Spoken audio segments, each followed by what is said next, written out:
ആരോഗ്യ മേഖലയിൽ കഴിഞ്ഞ 15 വർഷമായി പ്രവർത്തിച്ചു വരുന്ന ഒരു സ്ഥാപനമാണ് ശാന്തി മെഡിക്കൽ ഇൻഫർമേഷൻ സെൻറ്റർ. 2002 ശാന്തി ആദ്യമായി ഡയാലിസിസ് മേഖലയിലേക്ക് എത്തുന്നതും കഴിഞ്ഞ 10 വർഷത്തിനുള്ളിൽ കേരളത്തിൽ തന്നെ 10ഓളം ഡയാലിസിസ് യൂണിറ്റുകൾ വിവിധ ജില്ലകളിലായി ഉണ്ടാക്കുകയും ഏകദേശം 1.5 ലക്ഷത്തോളം ഡയാലിസിസ് ചെയ്തു കൊടുക്കുകയും ചെയ്തിട്ടുണ്ട്. ഇന്ത്യയിൽ ആദ്യമായി ഇളവ് നിരക്കിലും സൗജന്യത്തിലും ഡയാലിസിസ് തുടങ്ങിയ ഒരു സ്ഥാപനവും ശാന്തി തന്നെയാണ്. ഇത്രയും വർഷത്തെ ഞങ്ങളുടെ എക്സ്പീരിയൻസിൽ മനസ്സിലായ ഒരു കാര്യം, പല രോഗികളുടെയും കുടുംബാംഗങ്ങളെ ഞാൻ കാണാറുണ്ട്. അപ്പോൾ ഡയാലിസിസ് മാത്രം ചെയ്ത് ജോലിക്കൊന്നും പോകാതെ ഇരിക്കുന്ന വീടുകളിൽ പലപ്പോഴും ഒരു മൗനത നമ്മൾ കാണുന്നു.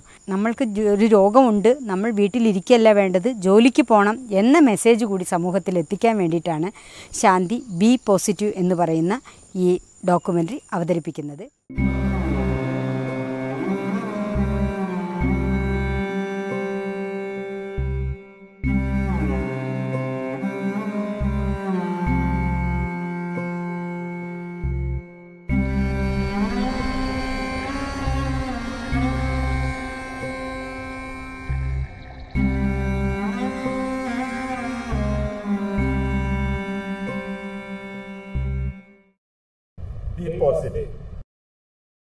ഡോക്യുമെൻ്ററിയിൽ കാണുന്ന ഒരുപാട് മുഖങ്ങളുണ്ട്. ഇവരെല്ലാം വർഷങ്ങളായിട്ട് വൃക്കരോഗികളാണ്.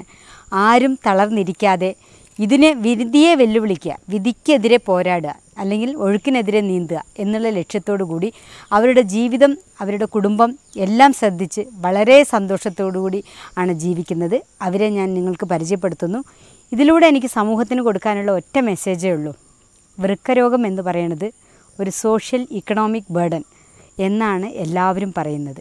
അവരും നശിച്ച് ആ കുടുംബവും നശിച്ച് ഈ സമൂഹത്തിന് തന്നെ ബാധ്യതയാവുന്ന ഒരു രോഗമാണ് എന്ന് പലരും പറയുന്നു. പക്ഷേ ഈ രോഗി ഒരു ജോലിക്ക് പോവുകയാണെങ്കിൽ ഈ ബാധ്യതയിൽ ജനങ്ങൾക്ക് വിഷമം തോന്നില്ല. എന്താണ് ഉമാപ്രേമൻ ഓരോ രോഗിക്കും ഡയാലിസിസിന് വേണ്ടി ഞാൻ സഹായിച്ചിട്ട് കാര്യം, അവസാനം അയാൾ മരിക്കല്ലേ ഉണ്ടാവുക എന്ന് ചോദിക്കുന്ന പലരും. അവർ ചോദിക്കുന്നത് ഒരിക്കലും സാമ്പത്തിക സഹായം തരാൻ വിഷമിച്ചിട്ടല്ല, അവരതിൻ്റെ ഇൻപുട്ട് പോലെ തന്നെ ഒരു ഔട്ട്പുട്ട് എന്ന് ചോദിക്കില്ല, ആ ഒരു അവസ്ഥയിലാണ് ചോദിക്കുന്നത്. അവരോട് പറയാനുള്ള, അല്ലെങ്കിൽ അവരോട് പറയാനെങ്കിലും എനിക്ക് കുറച്ച് ആളുകളെ നിങ്ങൾക്ക് പരിചയപ്പെടുത്തിയേ പറ്റുള്ളൂ.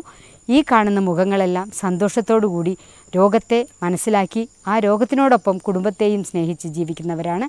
അവർക്ക് വീട്ടിൽ നിന്നും നല്ല സപ്പോർട്ട് കിട്ടുന്നുണ്ട്. ആ രീതിയിൽ കേരളത്തിലെ മുഴുവൻ വൃക്കരോഗികളും എത്തണമെന്നുള്ള പ്രതീക്ഷയോട് കൂടിയിട്ടാണ് ഞങ്ങൾ ഈ ബി പോസിറ്റീവ് ഡോക്യുമെൻ്ററി നിങ്ങളുടെ മുന്നിൽ അവതരിപ്പിക്കുന്നത്.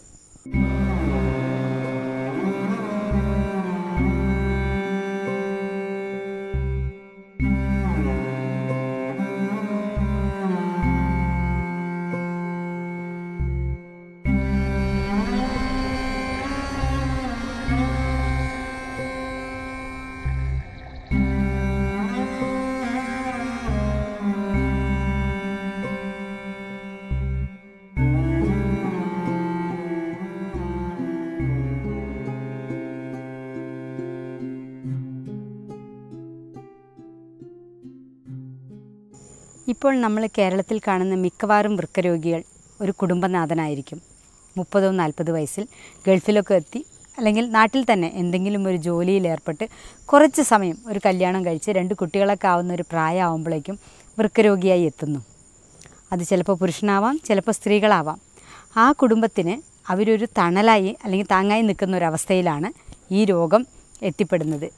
അപ്പോൾ അവർക്കിനി എങ്ങനെ ജീവിക്കും? കുറച്ച് കാലമെല്ലാം ഉള്ളതെല്ലാം വിറ്റിപ്പെറുക്കി അവർ ചികിത്സിക്കും. അതിനുശേഷം നാട്ടുകാരുടെ സഹായത്തിനെത്തും. നാട്ടുകാരും സഹായിച്ച് മടുത്തു പോവുകയാണ്. രോഗം അങ്ങനത്തെയാണ്. ഏറ്റവും കൂടുതൽ ചിലവ് കയറിയ രോഗമാണ്. ഡയാലിസിസ് ചെയ്താലും വൃക്ക മാറ്റി വെച്ചാലും.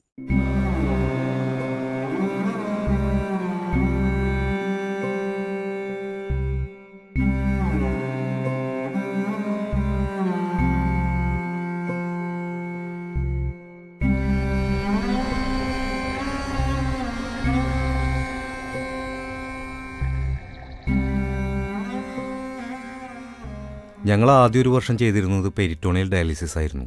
മെഡിക്കൽ കോളേജിലെ ഡോക്ടർമാർ തന്നെ പറഞ്ഞു, ഇത് വീട്ടിൽ വെച്ച് ചെയ്യാവുന്നൊരു പരിപാടിയുണ്ട്, ഞങ്ങൾ വയനാട്ടുകാർക്ക് ഇത് പ്രിഫർ ചെയ്യാറുണ്ട്, വയനാട്ടിൽ ഡയാലിസിസ് സൗകര്യം ഇല്ലാത്തതുകൊണ്ട്.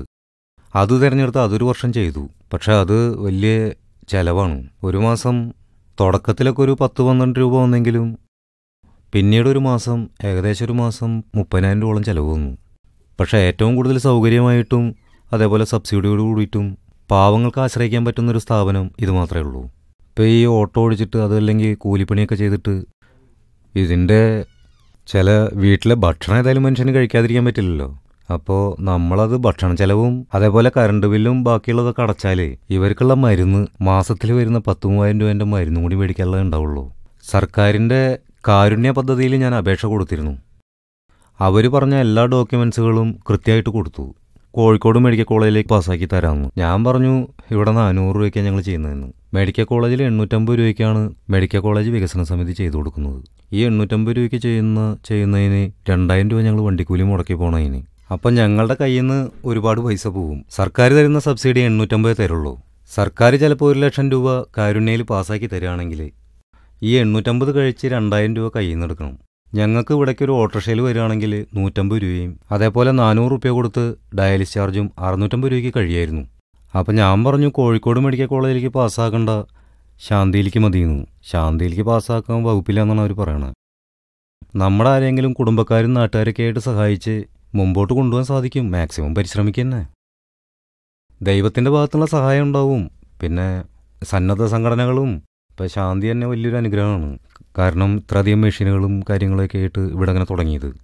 ഇവിടെ ഡയാലിസിന് വരുന്ന 4-5 ആളുകൾ മാത്രമാണ് സാമ്പത്തികമായിട്ട് സ്വന്തമായിട്ടൊക്കെ ചെയ്തു വരാൻ പറ്റുള്ളൂ. ഈ കിഡ്നി രോഗം ബാധിച്ചു കഴിഞ്ഞാൽ അത്രയധികം സാമ്പത്തികമായിട്ട് വീട്ടിൽ ഉള്ള ആളുകൾക്ക് മാത്രമേ മുന്നോട്ട് പോകാൻ പറ്റുള്ളൂ. പ്രത്യേകിച്ച് ഈ വയനാട് ഒരു കാർഷിക മേഖലയാണ്. 1 ഏക്കർ ഭൂമിയിൽ നിന്ന് കിട്ടിയിരുന്ന കാപ്പിയുടെ 4/1 പോലും ഇപ്പം കിട്ടണില്ല. കുരുമുളക് വള്ളി തന്നെ കാണാനില്ല. കാരണം ആകെയുള്ള സർക്കാരിൻ്റെ പ്രദർശനത്തോട്ടത്തിൽ മാത്രമേ കുരുമുളകുള്ളൂ. പിന്നെ വാഴയ്ക്ക് കായയ്ക്ക് വിലയില്ല. മൊത്തത്തിൽ വയനാട് കാർഷികമായിട്ട് ഡൗണാണ്. അപ്പോൾ അതിൻ്റെ ഇടയ്ക്ക് ഈ രീതിയിലുള്ള രോഗങ്ങൾ, ക്യാൻസറും കിഡ്നി രോഗമൊക്കെ ബാധിച്ച ആളുകളുടെ കാര്യം വലിയ പ്രശ്നം തന്നെയാണ്. സ്വാഭാവികമായിട്ടും ഗവൺമെൻറ് ഇതിൻ്റെ കാര്യത്തിൽ ഒരു പരിഗണനയും അതുപോലെ പിന്നെ സാമ്പത്തിക സഹായങ്ങളും ഒക്കെ ഗവൺമെൻറ്റിൻ്റെ ഭാഗത്തുനിന്ന് ഉണ്ടാവണം തന്നെയാണ് എല്ലാവരും ആഗ്രഹിക്കുന്നത്. എല്ലാവർക്കും ഞാൻ തുണയായി, എല്ലാവരും എൻ തണലായി, അല്ലലൊഴിഞ്ഞൊരു ജീവിതപാതയൊരുക്കിയെടുക്കെ അറിവായി, തെല്ലും ദയയില്ലാതെ വന്നൊരു മാറാരോഗക്കൈകളിൽ ഞാൻ, മാറാരോഗക്കൈകളിൽ ഞാൻ.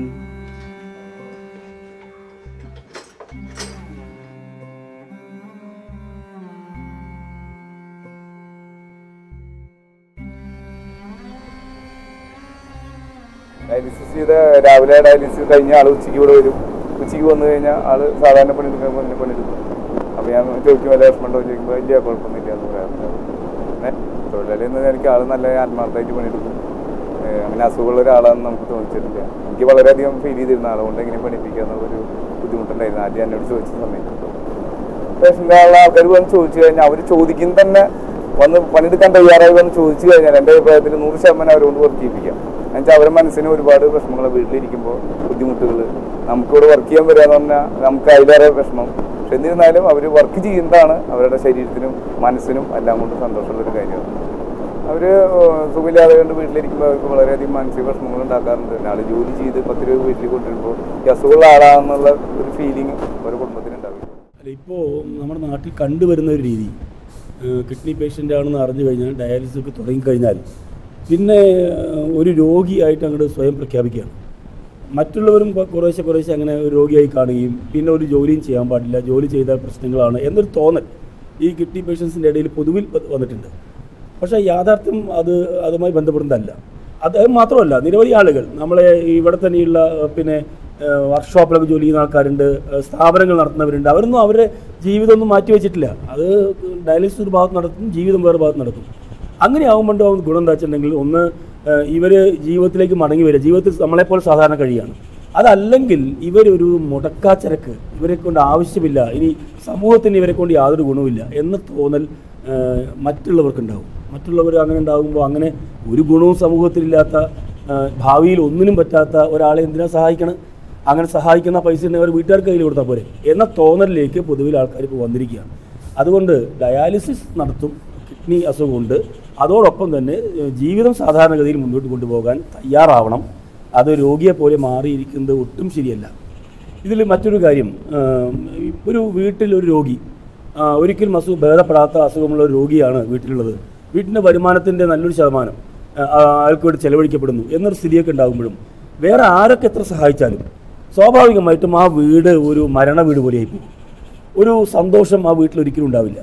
അതുണ്ടാവണമെങ്കിൽ നമ്മൾ രോഗി ചെയ്യണം, രോഗി പറയണം, അല്ലെങ്കിൽ കാണിച്ചു കൊടുക്കണം അനുഭവത്തിൽ ഒരു പ്രശ്നവുമില്ല, എനിക്ക് എന്നെക്കുറിച്ച് നിങ്ങൾ വേവലാതിപ്പെടേണ്ടതില്ല എന്ന് രോഗി അയാളുടെ പെരുമാറ്റത്തിലൂടെ കാണിച്ചു കൊടുക്കണം.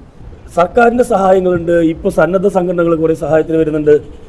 സാധാരണ ഇതിന് മുമ്പൊന്നും ഇല്ലാത്ത വിധത്തിൽ വ്യക്തികളൊക്കെ സഹായത്തിന് വരുന്നുണ്ട്, ഒക്കെ ഉണ്ട്. പക്ഷെ അതിനൊക്കെ ഒരു പരിമിതി ഉണ്ട്. അതൊക്കെ എത്രയായാലും ആ സഹായങ്ങളൊക്കെ സ്വീകരിച്ച് ഇനിയിപ്പോൾ ഇദ്ദേഹത്തിൻ്റെ അസുഖം ചികിത്സ നടന്നുകൊണ്ടിരിക്കുകയാണെന്ന് തന്നെ വെച്ചോളൂ. പക്ഷെ വീട്ടുകാരുടെ അസുഖത്തിന് ആര് ചികിത്സിക്കും? വീട്ടുകാർ ഇദ്ദേഹത്തിൻ്റെ അസുഖം കാരണം അവർ വേറൊരു തരം രോഗികളായി മാറും. മാനസികമായിട്ട് അവരാകെ തകർന്നു പോവാണ്. അവരെ ചികിത്സിക്കാൻ ഒരു കാരുണ്യക്കും കഴിയില്ല, ഒരു വേറെ ആൾക്കും കഴിയില്ല. അത് ഈ രോഗിക്ക് മാത്രമേ കഴിയൂ. ആ രോഗി അത് കൃത്യമായിട്ട് അയാളുടെ ജീവിതത്തിലൂടെ കാണിച്ചു കൊടുക്കണം മറ്റുള്ളവർ.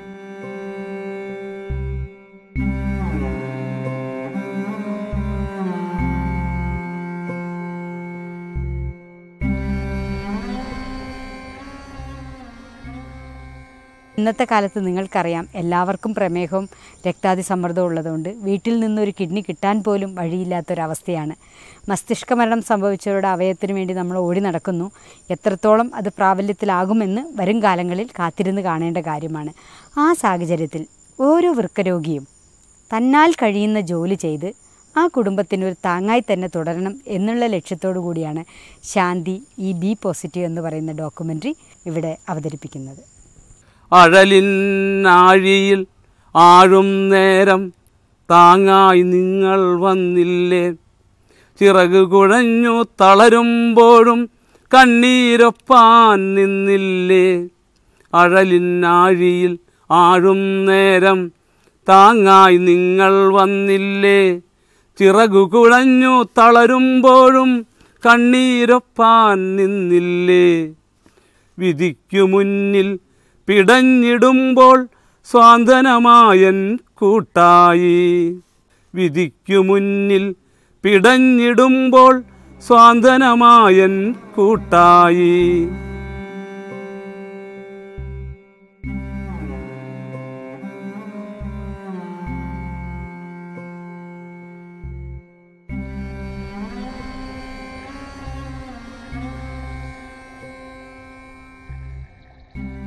ഞാനും ഇതേമാതിരി തന്നെ കഴിയുന്നിടത്തോളം നമ്മൾ തൊഴിൽ ചെയ്യുക പറ്റണമാതിരി. ഈ ഷുഗർ കണ്ടമാനം പയക്കായതുകൊണ്ട് ഒരു വിജയസാധ്യത കുറവാണെന്നുള്ളൊരു തോന്നലുണ്ടേ. ഇപ്പം പിന്നെ പ്രായമായി അതിൽ പോകുന്നുണ്ട് ഡയാലിസിസിൽ. ഇപ്പം 52 വയസ്സായേ. ഇപ്പം മരണത്തെ നമ്മൾ ഭയപ്പെട്ടിട്ട് കാര്യമില്ല. അത് ഒരു ഇതാണ്, അത് ഏത് മനുഷ്യനും ഏത് സമയത്തും സംഭവിക്കാം. പിന്നെ നമ്മൾ കഴിയുന്നതും നമ്മൾ ഭക്ഷണമൊക്കെ നിയന്ത്രിച്ച് അവനവൻ്റെ ഒരു മനസ്ഥിതി അവനവൻ്റെ ദൈവത്തിനോട് പ്രാർത്ഥിക്കുക, സുഖപ്പെടുത്താനും ആ ഒരു സമാധാനം തന്നെ. ഏതായാലും മനുഷ്യൻ മരിച്ചു പോവും, പിന്നെ അതുവരയ്ക്ക് ആ ഒരു സന്തോഷം തന്നെ, അത്രയേ ഉള്ളൂ.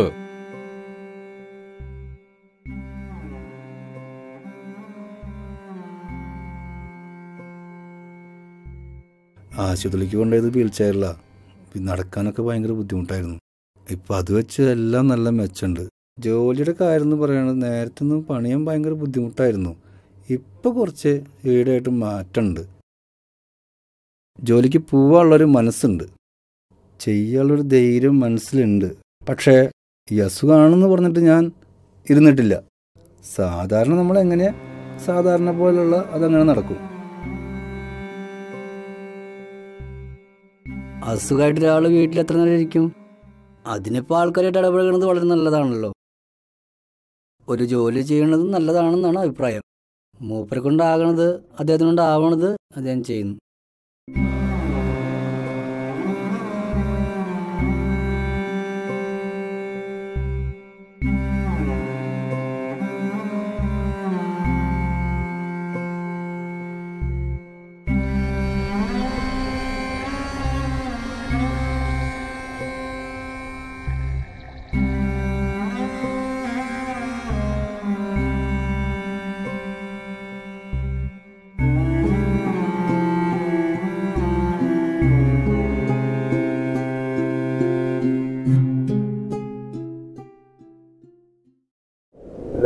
രോഗികളായി മാറുമ്പോൾ അതിനെ തന്നെയുള്ള ഒരു പ്രോബ്ലം അവർ മാനസികമായിട്ട് പുറകോട്ട് പോകുക എന്നുള്ളതാണ്.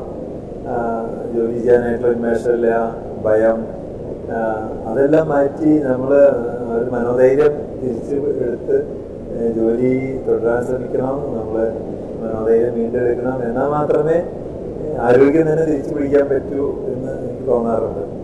എല്ലാം വിറ്റുപെറുക്കി നമ്മൾ ഒടുവിൽ തെരുവിലെത്തുമ്പോൾ ഹൃദയത്തിൻ്റെ അയൽക്കാർക്കോ ഒരു തീരാച്ചുമടായി ഞാൻ മാറി. എൻ്റെ അവിടെയുള്ള 8 പേഷ്യൻസിൽ ഒരു പേഷ്യൻ്റാണ് മിസ്റ്റർ ശിവദാസൻ. 2-3 വർഷങ്ങൾക്ക് മുൻപ് കിഡ്നി ഫെയിലിയറായി. അത് ട്രാൻസ്പ്ലാന്റേഷൻ നടത്തി. അതിനുശേഷം 1 വർഷത്തിന് ശേഷം വീണ്ടും ഫെയിലിയറായി. ഒരു ശരാശരി മനുഷ്യനെ സംബന്ധിച്ചിടത്തോളം തകർന്നു പോകാൻ മറ്റൊരു കാര്യങ്ങളും വേണ്ട. അത്രയധികം ലക്ഷങ്ങൾ രൂപ ചിലവഴിച്ച് അദ്ദേഹം ട്രാൻസ്പ്ലാന്റേഷൻ നടത്തി, അത് ഫെയിലായി. പക്ഷേ അദ്ദേഹത്തെ കാണുമ്പോൾ എനിക്കുള്ള ഏറ്റവും വലിയ സന്തോഷം ഇന്നും അദ്ദേഹം സ്വന്തം കൈത്തൊഴിൽ ഉപയോഗിച്ച് കുടുംബം പുലർത്തുന്നു എന്നുള്ളതാണ്. ഭാര്യയും 3 മക്കളും 3 ആൺകുട്ടികളും അടങ്ങുന്ന കുടുംബമാണ് അദ്ദേഹത്തിൻ്റേത്. അദ്ദേഹം ഒരു ബാർബറാണ്. അദ്ദേഹം ഇന്നും രാവിലെ 6 മണിക്ക് കട തുറക്കുന്നു, വൈകുന്നേരം 10 മണി വരെ ജോലി ചെയ്യുന്നു. ആ കിട്ടുന്ന വരുമാനം കൊണ്ട് അദ്ദേഹം കുടുംബത്തിൻ്റെ ചിലവുകൾ മുഴുവൻ നോക്കുകയും പോരാതെ ഡയാലിസിസിന് വേണ്ട അത്യാവശ്യം മരുന്നുകൾക്ക് വേണ്ട എല്ലാ പണവും അതിൽ നിന്ന് കണ്ടെത്തുകയും ചെയ്യുന്നു എന്നുള്ളത് വളരെ സന്തോഷകരമായൊരു കാര്യമാണ്. ഇതാണ് ഒരു രോഗിക്ക് സമൂഹത്തിന് കൊടുക്കാവുന്ന ഏറ്റവും നല്ല ഒരു സംരംഭം. ശിവദാസനെ പോലെയുള്ളൊരു രോഗിക്ക് സൗജന്യമായി ഡയാലിസിസ് ചെയ്ത് നൽകാൻ സാധിക്കുമെന്നുള്ളത് ഞങ്ങളെ സംബന്ധിച്ചിടത്തോളം ചാരിതാർത്ഥ്യമായ ഒരു കാര്യമാണ്. എൻ്റെ അസുഖം വന്നാലും ധൈര്യം കൈവിടരുത്. അതാണ് ഏറ്റവും വലിയ കാര്യം. ധൈര്യം വെച്ചാൽ എല്ലാം കൊണ്ടും എനിക്ക് കുഴപ്പമൊന്നുമില്ല. നമ്മളെല്ലാവരും ഒരുപോലെ ആവാൻ ശ്രമിച്ച് ഇങ്ങനെ അങ്ങോട്ട് പോകണു. ആവതിലോടത്തോളം കാലം നമ്മൾ പണിയെടുക്കണം. അത് ഞാൻ പണിയെടുക്കുകയും ചെയ്യും. B positive. ഡയാലിസിസ് ചെയ്തിരുന്ന പേഷ്യൻസ് കുറച്ചും കൂടി അവർ സഹകരിച്ച് എന്തെങ്കിലും ഒരു സ്വയം തൊഴിലേക്ക് കുറച്ച് എന്തെങ്കിലും ഒരു ചെറുതായിട്ടൊരു തൊഴിലുണ്ടായി സപ്പോർട്ട് ചെയ്യണവർക്ക് ഫിനാൻഷ്യൽ ആസ്പെക്റ്റിലും മോറൽ ആസ്പെക്റ്റിലും അവരെ സപ്പോർട്ട് ചെയ്യാവുന്ന നിലയ്ക്ക് എന്തെങ്കിലും ചെയ്യാൻ അവരുടെ ഭാഗത്തുനിന്ന് ഉണ്ടായാൽ ഇപ്പോൾ ചെറിയ അവർക്ക് ചെയ്യാവുന്ന കുറേ തൊഴിലുകളുണ്ട്. ഇപ്പം ഇന്നത്തെ ഇപ്പോൾ വീട്ടിലിരുന്ന് കമ്പ്യൂട്ടർ റിലേറ്റഡ് ആയിട്ടും അല്ലാത്തതായിട്ടും കുറേ കാര്യങ്ങൾ ചെറുത് ചെയ്യാവുന്ന കാര്യങ്ങളുണ്ട്. ഇപ്പോൾ റീറ്റെയിൽ ഷോപ്പുകളാണെങ്കിലും ഇപ്പോൾ നമ്മുടെ തന്നെ റീറ്റെയിൽ ഷോപ്പിൽ ഇപ്പോൾ AC എൻവയറമെൻറ്റിലാണ് അവൻ പൊടിയില്ല, AC എൻവയറമെൻറ്റിലാണ് അവന് ജോലി കൊടുക്കുന്നത്. പക്ഷെ അതിൽ തന്നെ ആകെ കൂടി ഒരാളാണ് ഒരു 5 കൊല്ലത്തിനിടയിൽ 5 കൊല്ലം ഒരു സർവീസ് ഉണ്ടായത്. ഇപ്പോൾ സ്വയം തൊഴിലൊരെണ്ണം കണ്ടെത്തിയ ആൾ സ്വയമായിട്ടൊരു കടയും പരിപാടിയൊക്കെ ചെയ്യാനായിട്ട് പോയി. പക്ഷെ നമ്മുടെ ഓഫീസിലിപ്പോൾ ഫുള്ളി AC ആയിട്ടുള്ളത് ഓഫീസിൽ തന്നെ ജോലി കൊടുത്താൽ അതൊന്നും ചെയ്യാൻ താല്പര്യപ്പെടുന്നില്ല.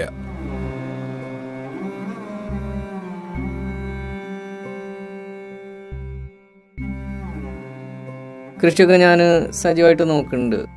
പാടുണ്ട്, പിന്നെ ഈ പറമ്പുണ്ട്. ക്ഷീണമൊന്നും ഉണ്ടാവാറില്ല. ക്ഷീണം ഉണ്ടാവാച്ചാൽ കുറേയൊക്കെ ചെയ്യുമ്പോൾ ഒരു കഥപ്പുണ്ടാവുമെന്ന് മാത്രം, അല്ലാതെ വേറെ ഒന്നും ഉണ്ടാവാറില്ല. എനിക്ക് പറയാനുള്ളത് ഡയാലിസിസ് ചെയ്യുന്നവർ പേടിക്കരുത്. ധൈര്യം, മനസ്സിൽ ധൈര്യം. നമുക്കങ്ങനെ സൂക്കേടില്ല, ഭേദാവും. അങ്ങനെ ഒരു ധൈര്യം എല്ലാവരും അവരോട് ഉപദേശിക്കുക. വീട്ടിൽ അടങ്ങിയിരിക്കരുത്, എന്തെങ്കിലും വീട്ടിലെ പണികളൊക്കെ ചെയ്യും. B positive. എനിക്കും ഇനിയൊരു ജീവിതമുണ്ട് നാളെയെ വരവേൽക്കാനായി. എനിക്കും ഇനിയൊരു ജീവിതമുണ്ട് നാളെയെ വരവേൽക്കാനായി. പിറന്ന മണ്ണിൽ തളർന്നിടാതെ ഉയർന്നു തന്നെ നിൽക്കും ഞാൻ. പിറന്ന മണ്ണിൽ തളർന്നിടാതെ ഉയർന്നു തന്നെ നിൽക്കും ഞാൻ. എനിക്കു ചെയ്യാൻ എന്തെല്ലാം വേലകളിനിയും നാട്ടിൽ. എനിക്കു കാണാൻ സ്വപ്നങ്ങൾ നാമ്പായി കൂമ്പായി വിരിയുമ്പോൾ. എനിക്കു ചെയ്യാൻ എന്തെല്ലാം വേലകളിനിയും നാട്ടിൽ. എനിക്കു കാണാൻ സ്വപ്നങ്ങൾ നാമ്പായി കൂമ്പായി വിരിയുമ്പോൾ. പറയുകയാണൊരു പരമാർത്ഥം ഞാൻ അറിഞ്ഞു നേടിയ തത്വം. എനിക്കു ജീവിത കളങ്ങൾ പടരാൻ ഞാൻ താനേ ഇതു സത്യം. ഞാൻ താനേ ഇതു സത്യം. Ideal mind is devils workshop എന്ന് പറയില്ലേ? അതുകൊണ്ട് ഞാൻ വീട്ടിൽ ഇവരെല്ലാവരും എൻ്റെ കൊളീഗ്സും ഓഫീസേഴ്സും എല്ലാവരും പറയാറുണ്ട്, റെസ്റ്റ് എടുക്കൂ, വീട്ടിലിരിക്കൂ. പക്ഷേ വീട്ടിൽ ഞാൻ വെറുതെ ഇരുന്നാൽ എൻ്റെ ചിന്തകൾ കംപ്ലീറ്റ് ഒന്നല്ലെങ്കിൽ അത് മനുഷ്യൻ്റെ ഒരു സ്വഭാവമാണ്. ഇതിനെപ്പറ്റി ആലോചിക്കും എന്തെങ്കിലും. അതുകൊണ്ട് ഞാൻ എൻ്റെ മൈൻഡ് പ്രീഓക്യുപ്പൈ ചെയ്യാൻ ഉദ്ദേശിച്ചതുകൊണ്ട് ഓഫീസിൽ വരും. അല്ലെങ്കിൽ ഞാൻ വെറുതെ ഇരിക്കാൻ, നേരത്തെ തന്നെ എനിക്ക് വെറുതെ ഇരിക്കാൻ തോന്നാറില്ല.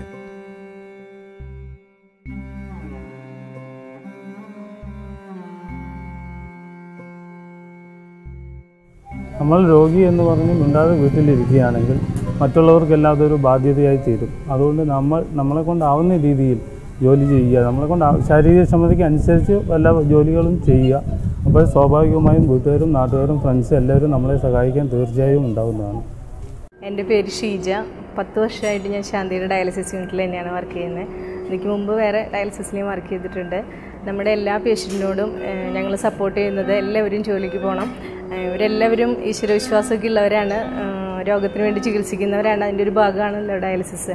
അപ്പോൾ എല്ലാവരും ഇതൊക്കെ ചെയ്യുന്നുണ്ടെങ്കിലും സാമ്പത്തികമായി അവർക്ക് വളരെയധികം ബുദ്ധിമുട്ടുകളുണ്ടാവും. അപ്പോൾ അതിനുവേണ്ടി തനിക്ക് കഴിയുന്ന ജോലി എല്ലാവരും ചെയ്യുക. പിന്നെ അവർക്ക് കുറച്ച് പേർക്കൊക്കെ ഒരു ബുദ്ധിമുട്ടുണ്ടാവും. അവരുടെ കയ്യിലൊരു ഫിസ്റ്റിലുണ്ട്, ഡയാലിസിസ് ചെയ്യാൻ വേണ്ടി നമ്മൾ ചെയ്യുന്ന ഫിസ്റ്റില. അപ്പോൾ അതിന് എന്തെങ്കിലും ബുദ്ധിമുട്ട് വരുമോ എന്നൊക്കെ ചിലർക്കൊക്കെ ഒരു പേടിയുണ്ട്. പക്ഷേ അതൊക്കെ കുറച്ച് ശ്രദ്ധിച്ചു കഴിഞ്ഞാൽ നമ്മൾ ഈ സമൂഹത്തിൽ ഇറങ്ങി എന്തെങ്കിലും ചെറിയ ജോലിയാണെങ്കിലും, വലിയ ജോലി ഭാരമുള്ള ജോലിയൊന്നും അവർക്ക് ചെയ്യാൻ പറ്റില്ലെങ്കിലും ചിലപ്പോൾ അവർ ചെയ്യുന്ന ജോലി തന്നെ അവർക്ക് തുടർന്ന് ചെയ്യാം.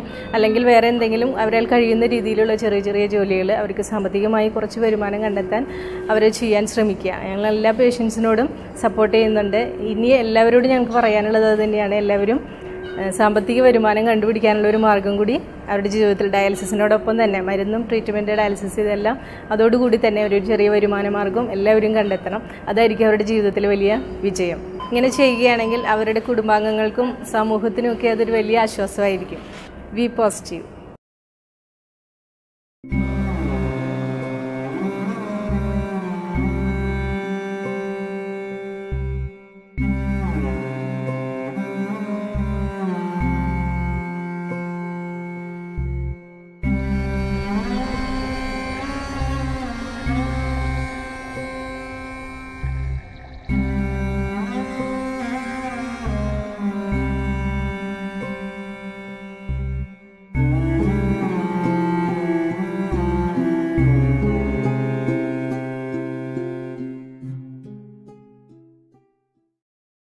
ദൈവമേ സ്വാമി ശരണമയ്യപ്പ, ഞാൻ വണങ്ങുന്നിട്ട ദൈവമേ സ്വാമி சரணமையப்பா.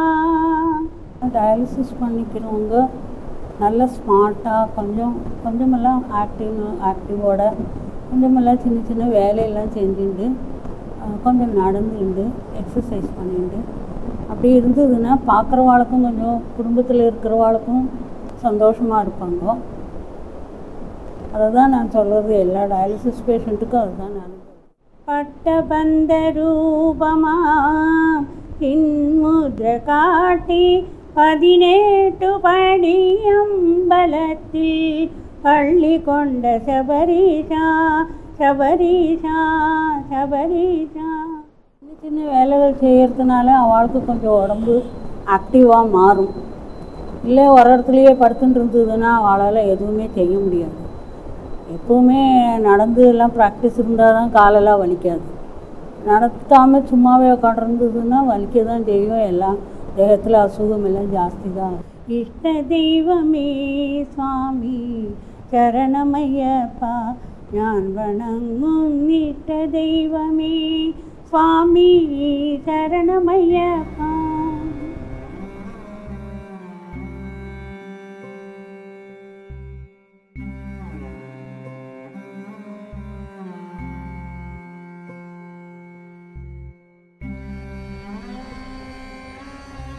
ഡയാലിസിസ് തുടങ്ങിയിട്ട് 7 വർഷമായി.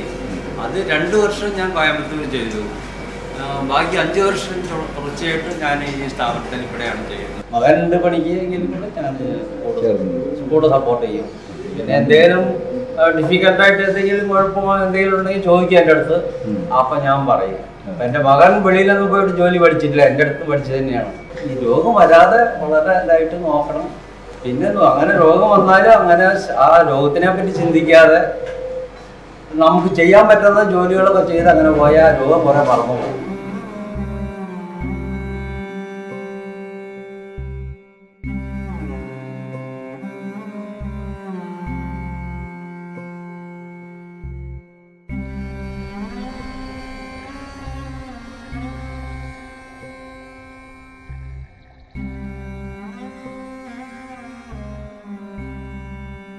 നേരത്തെ പല ജോലികളും ചെയ്തിട്ടുണ്ടായിരുന്നു.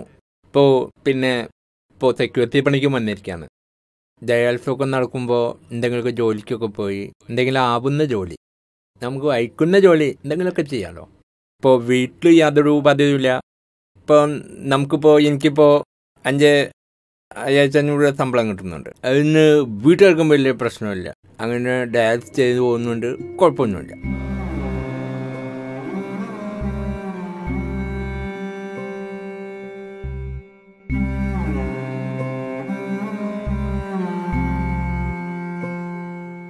പഴയ ഇരുമ്പ് കച്ചവടം 10,500-600 കിട്ടുകയാണെങ്കിൽ ഡയാലിസിസ് പിന്നെ അത് കാണണ്ടല്ലോ.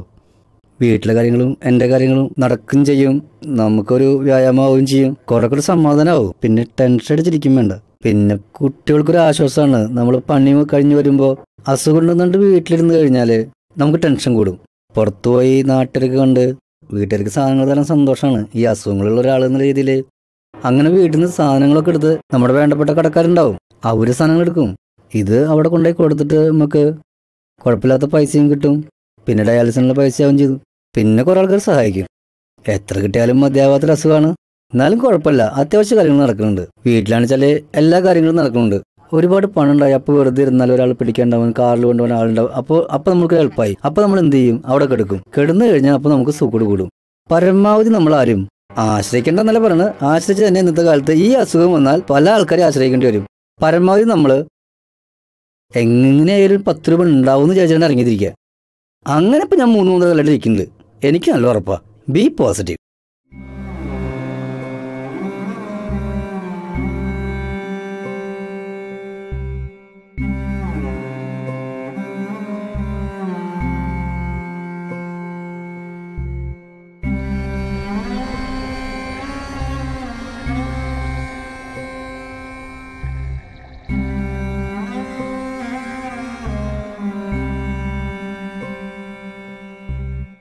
ഡയാലിസിസ് മാത്രം ചെയ്താൽ പോരാ.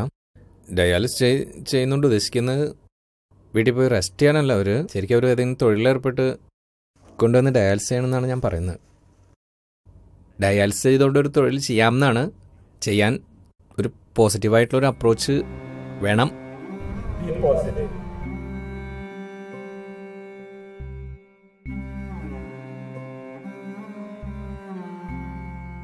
ഖാദിയുടെ നൂൽപ്പിന് പോകുന്നുണ്ട്. വീട്ടിൽ വെറുതെ ഇരിക്കണേക്കാട്ടി ഭേദമല്ലേ പണിയൊക്കെ ചെയ്ത് നടക്കണത്.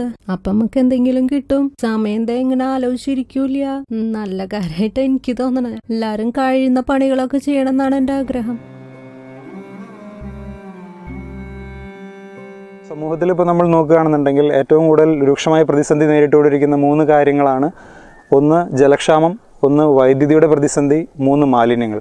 ഒരു ഡയാലിസിസ് യൂണിറ്റുമായി ബന്ധപ്പെടുത്തി ഈ 3 വിഷയങ്ങൾ വിശകലനം ചെയ്യുകയാണെന്നുണ്ടെങ്കിൽ ഒരു പേഷ്യൻറ്റിന് ഡയാലിസിസ് ചെയ്യാനായി ശരാശരി 150ഓളം ലിറ്റർ വെള്ളം ഒരു ഡയാലിസിസിന് വേണ്ടി ചിലവാകുന്നുണ്ട്. ഉദാഹരണം പറയുകയാണെന്നുണ്ടെങ്കിൽ ശാന്തിയുടെ വലിയ 2 യൂണിറ്റുകളായ വയനാട്, പാലക്കാട് ജില്ലകളിലുള്ള യൂണിറ്റ് ശുദ്ധജലക്ഷാമം കൊണ്ട് മാത്രം പ്രതിസന്ധി നേരിട്ടുകൊണ്ടിരിക്കുകയാണ്. കാരണം ഏകദേശം 2000 ഡയാലിസിസോളം ശാന്തി ഒരു മാസം നടത്തി കൊടുക്കുന്നു. അതിൽ 1200ഓളം ഡയാലിസിസ് സൗജന്യമായാണ് നടത്തി കൊടുക്കുന്നത്. ഇതിനുള്ളിൽ തന്നെ ഏകദേശം 10-30,000 ലിറ്റർ വെള്ളം ഡയാലിസിസിന് വേണ്ടി മാത്രം ചിലവാകുന്നുണ്ട്. ഒപ്പം ഏകദേശം 100-110 രൂപയുടെ വൈദ്യുതി, 10 മുതൽ 12 യൂണിറ്റ് വരെ വൈദ്യുതി ഒരു മെഷീൻ ഒരു ഡയാലിസിസ് ചെയ്യുന്നതിന് വേണ്ടി ഉപയോഗപ്പെടുത്തുന്നുണ്ട്. അപ്പോൾ എല്ലാവിധ ചിലവുകൾ വെച്ച് നോക്കുമ്പോൾ സമൂഹം ഈ രോഗികൾക്ക് വേണ്ടി വളരെയധികം സംഭാവനകളും മറ്റുള്ള കാര്യങ്ങളും ചെയ്യുമ്പോൾ തന്നെ നമ്മുടെ സമൂഹത്തിൻ്റെ ഏറ്റവും വലിയ 2 പ്രശ്നങ്ങളായ ജലക്ഷാമവും വൈദ്യുതി ക്ഷാമവും, ആ ജലവും വൈദ്യുതിയും ഇവർക്ക് വേണ്ടി നമ്മൾ ചിലവാക്കുമ്പോഴും ഇവർ പലപ്പോഴും സമൂഹത്തിന് വേണ്ടി തിരിച്ചൊന്നും തരാൻ പറ്റാത്ത ഒരവസ്ഥയിലേക്ക് ചെന്ന് അവസാനിക്കുകയാണ് ചെയ്യുന്നത്. ഡയാലിസിസ് ചെയ്യുന്ന രോഗികൾക്ക് ജീവൻ നിലനിർത്തുക എന്നുള്ളത് മാത്രമേ സാധിക്കുന്നുള്ളൂ. മറിച്ച് അവർ മറ്റൊരു ജോലിക്ക് പോവുകയോ അതുപോലുള്ള മറ്റേതെങ്കിലും തരത്തിൽ അവർക്ക് സ്വയമായൊരു വരുമാനം ഉണ്ടാക്കാനോ സമൂഹത്തിലേക്ക് വേണ്ടി പ്രത്യേകിച്ച് എന്തെങ്കിലും ചെയ്യുകയോ ചെയ്യുന്ന രോഗികൾ വളരെ കുറവാണ്. അത് സമൂഹത്തിനെ സംബന്ധിച്ചിടത്തോളം ഒരു ബാധ്യത തന്നെയാണ്. മൂന്നാമത്തെ വളരെ പ്രധാനപ്പെട്ട ഒരു പ്രശ്നത്തെക്കുറിച്ച് പറയുകയാണെന്നുണ്ടെങ്കിൽ അത് മാലിന്യമാണ്. പ്രധാനമായും പറയുകയാണെങ്കിൽ പ്ലാസ്റ്റിക് മാലിന്യം. ഒരു ഡയാലിസിസ് ചെയ്യുന്ന രോഗിക്ക് വേണ്ടി നമ്മൾ ഉപയോഗിക്കുന്ന ഡയാലിസിസ് ആസിഡ്, അതുപോലെ മറ്റുള്ള ബൈകാർബണേറ്റ് പോലെയുള്ള സാധനങ്ങൾ, അതെല്ലാം പാക്ക് ചെയ്ത് വരുന്ന പ്ലാസ്റ്റിക് കന്നാസുകൾ, ക്യാനുകൾ, കവറുകൾ, പിന്നെ സൂചി, സിറിഞ്ച്, അതുപോലെ സലൈൻ ബോട്ടിലുകൾ എല്ലാം പ്ലാസ്റ്റിക്കിലാണ് പാക്ക് ചെയ്ത് വരുന്നത്. മറ്റൊന്നും കൊണ്ടല്ല, അതിൻ്റെ ചിലവ് കുറയ്ക്കാൻ വേണ്ടിയിട്ട് കമ്പനികൾക്ക് വേറെ വഴിയില്ല. പ്ലാസ്റ്റിക്കിലാണ് അവർ ചെയ്തു വരുന്നത്. ഓരോ ഡയാലിസിസിന് ശേഷവും ഈ വസ്തുക്കൾ സമൂഹത്തിലേക്ക് മാലിന്യങ്ങൾ തള്ളിക്കൊണ്ടിരിക്കുകയാണ് ചെയ്യുന്നത്. ഇത് റീസൈക്കിൾ ചെയ്യാനോ വേണ്ട രീതിയിൽ ഉപയോഗിക്കുന്നതിനോ പിന്നെയും ലക്ഷങ്ങളുടെ ചിലവാണ്. അതുകൊണ്ട് തന്നെ പലപ്പോഴും ഇത് നമ്മുടെ പരിസ്ഥിതിയിൽ മാലിന്യങ്ങളായി തന്നെ അവശേഷിക്കുകയാണ്. അങ്ങനെ ഒരു ഡയാലിസിസുമായി ബന്ധപ്പെടുത്തി പറയുമ്പോൾ വളരെ നിസ്സാരമാണെന്ന് ജനങ്ങൾ വിശ്വസിക്കുന്ന അല്ലെങ്കിൽ അങ്ങനെ തോന്നുന്ന ഒരു കാര്യമാണെങ്കിൽ പോലും സമൂഹത്തിന് വളരെയധികം ഈ രീതിയിലുള്ള ബാധ്യതകൾ ഡയാലിസിസ് രോഗികൾ ഉണ്ടാക്കുന്നു.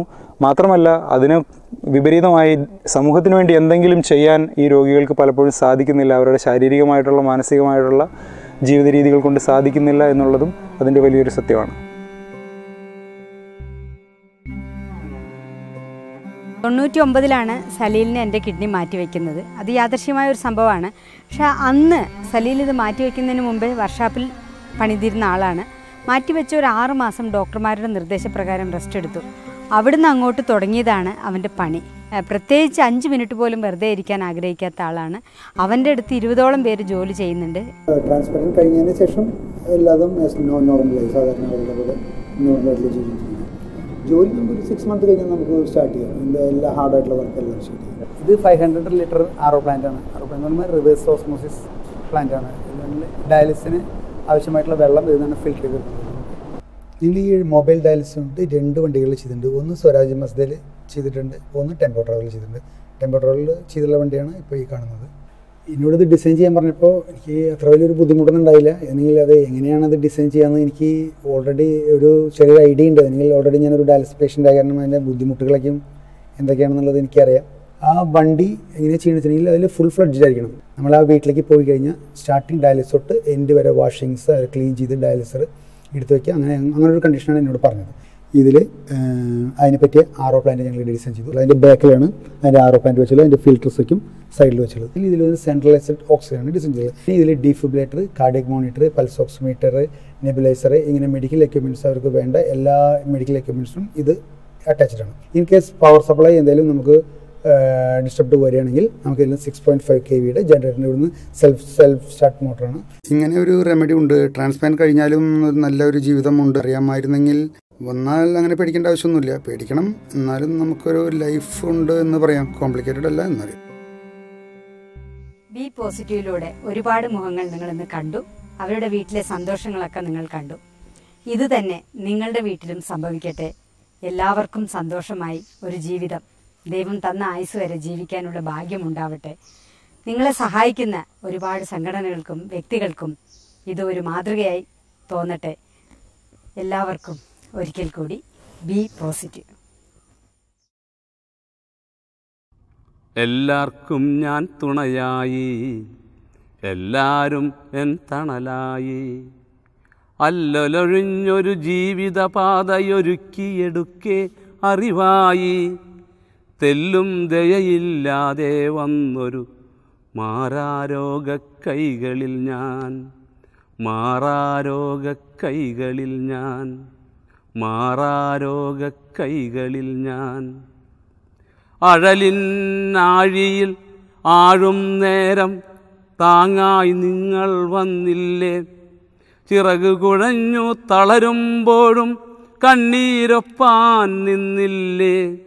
അഴലിനാഴിയിൽ ആഴും നേരം താങ്ങായി നിങ്ങൾ വന്നില്ലേ, ചിറകു കുഴഞ്ഞു തളരുമ്പോഴും കണ്ണീരൊപ്പാൻ നിന്നില്ലേ. വിധിക്കു മുന്നിൽ പിടഞ്ഞിടുമ്പോൾ സ്വാന്തനമായൻ കൂട്ടായി, വിധിക്കു മുന്നിൽ പിടഞ്ഞിടുമ്പോൾ സ്വാന്തനമായൻ കൂട്ടായി. എല്ലാം വിറ്റുപെറുക്കി നമ്മൾ ഒടുവിൽ തെരുവിൽ എത്തുമ്പോൾ ഹൃദയത്തിൻ്റെ അയൽക്കാർക്കോ ഒരു തീരാച്ചുമടായി ഞാൻ മാറി. എല്ലാം വെറ്റുപറുക്കി നമ്മൾ ഒടുവിൽ തെരുവിൽ എത്തുമ്പോൾ ഹൃദയത്തിൻ്റെ അയൽക്കാർക്കോ ഒരു തീരാച്ചുമടായി ഞാൻ മാറി. കളിമ്പമെല്ലാം മറന്നു മക്കൾ മൺതറയിൽ തളർന്നുറങ്ങുന്നു, കളിമ്പമെല്ലാം മറന്നു മക്കൾ മൺതറയിൽ തളർന്നുറങ്ങുന്നു. എനിക്കുമിനിയൊരു ജീവിതമുണ്ട് നാളെയെ വരവേൽക്കാനായി. എനിക്കുമിനിയൊരു ജീവിതമുണ്ട് നാളെയെ വരവേൽക്കാനായി. പിറന്ന മണ്ണിൽ തളർന്നിടാതെ ഉയർന്നു തന്നെ നിൽക്കും ഞാൻ. പിറന്ന മണ്ണിൽ തളർന്നിടാതെ ഉയർന്നു തന്നെ നിൽക്കും ഞാൻ. എനിക്കു ചെയ്യാൻ എന്തെല്ലാം വേലകളിനിയും നാട്ടിൽ. എനിക്കു കാണാൻ സ്വപ്നങ്ങൾ നാമ്പായി കൂമ്പായി വിരിയുമ്പോൾ. പറയുകയാണൊരു പരമാർത്ഥം ഞാനറിഞ്ഞു നേടിയ തത്വം. എനിക്കു ജീവിത കളങ്ങൾ പടരാൻ ഞാൻ താനേ ഇതു സത്യം. ഞാൻ താനേ ഇതു സത്യം.